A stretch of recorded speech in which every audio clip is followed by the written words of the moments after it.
Saudara-saudariku yang terkasih dalam Kristus, selamat berjumpa kembali dalam Renungan Harian Katolik di hari Selasa 7 Januari 2025.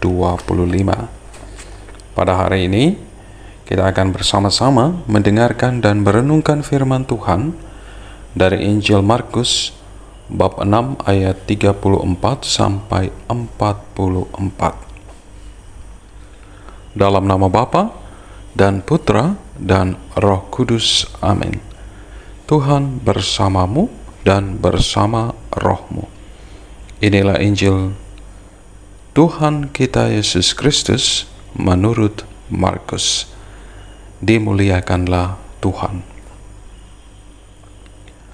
Pada waktu itu, ketika Yesus melihat orang banyak, tergeraklah hatinya oleh belas kasihan kepada mereka, karena mereka seperti domba yang tidak mempunyai gembala. Lalu mulailah ia mengajarkan banyak hal kepada mereka. Pada waktu hari mulai malam, datanglah murid-muridnya kepadanya dan berkata, "Tempat ini terpencil dan hari mulai malam. Suruhlah mereka pergi ke kampung-kampung dan desa-desa sekitar sini, supaya mereka dapat membeli makanan bagi diri mereka." Namun jawabnya, "Kamu harus memberi mereka makan." Kata mereka kepadanya, "Jadi haruskah kami pergi membeli roti seharga 200 dinar untuk memberi mereka makan?" Ia berkata kepada mereka, "Berapa banyak roti yang ada padamu? Cobalah periksa."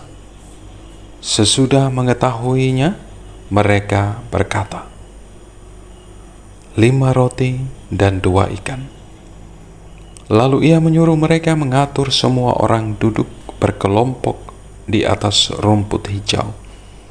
Mereka pun duduk berkelompok-kelompok, ada yang 100, ada yang 50 orang. Setelah ia mengambil 5 roti dan 2 ikan itu, ia menengadah ke langit dan mengucap syukur, lalu memecah-mecahkan roti itu dan memberikannya kepada murid-muridnya, supaya menyajikannya kepada orang-orang itu. Begitu juga ia membagikan kedua ikan itu, dibagi-bagikannya kepada mereka semua. Lalu mereka semuanya makan sampai kenyang. Kemudian mereka mengumpulkan potongan-potongan roti sebanyak 12 bakul penuh dan sisa-sisa ikan. Yang ikut makan roti itu ada 5.000 orang laki-laki.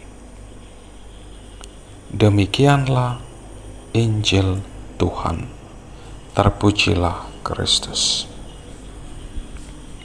Saudara-saudariku yang terkasih dalam Kristus, Allah adalah kasih. Relasi Allah dan manusia ditandai dan dibentuk oleh kasih. Dan kasih Allah secara nyata hadir dalam diri putranya Tuhan kita Yesus Kristus, yang datang ke dunia ini untuk menyelamatkan setiap kita. Kematiannya memberi hidup kepada manusia yang percaya kepadanya, dan ini bukan karena manusia mengasihi Allah. Dan sebagai murid-murid Kristus, kita tidak dapat memahami kasih Allah jika itu dilepaskan dari kematian Yesus di kayu salib. Saudara-saudariku yang terkasih dalam Kristus, dalam perikop Injil yang kita dengar bersama hari ini, dari kisah Yesus memberi makan 5.000 orang, yang bermula dari tergeraknya hati Yesus oleh belas kasihan kepada orang banyak. Yesus tidak membiarkan mereka pergi dengan perut kelaparan, melainkan memberi mereka makan hingga kenyang. Saudara-saudariku yang terkasih dalam Kristus, ada dua hal yang boleh kita belajar dari kisah Yesus memberi makan 5.000 orang. Pertama, kita harus memiliki hati yang peka, hati yang penuh belas kasih terhadap sesama di sekitar kita, khususnya mereka yang sungguh-sungguh mengalami kesulitan, sungguh-sungguh hidup dalam kesusahan dan membutuhkan pertolongan. Memang kadang seperti para murid, kita sering membuat perhitungan, kalkulasi dengan apa yang kita miliki, apa yang bisa kita beri. Namun hari ini kita bisa belajar dari Tuhan Yesus untuk memiliki hati yang peka dan kerelaan untuk mau memberi dengan tulus.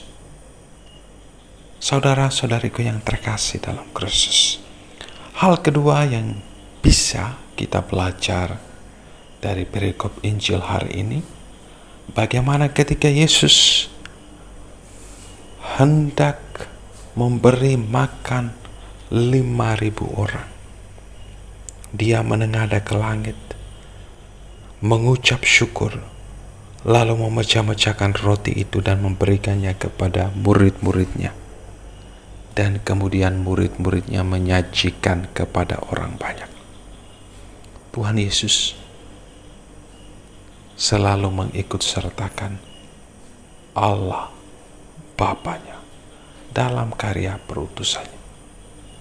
Dan ia yakin dan percaya Allah Bapanya tidak pernah membiarkannya sendirian, tidak pernah membiarkan umatnya mengalami penderitaan. Saudara-saudariku yang terkasih, mari angkat hati kita kepada Allah. Serahkan segala kekhawatiran kita, sebab Tuhan Allah yang kita imani, dialah yang memelihara kita. Dan kita harus percaya bahwa Allah yang kita imani akan menganugerahkan berkat surgawi dan duniawi dalam hidup kita ketika kita sungguh-sungguh mengikut sertakan Dia, mau menyerahkan seluruh hidup kita dalam penyelenggaraannya. Berkat Tuhan beserta kita sekalian, Bapa, Putra, dan Roh Kudus. Amin.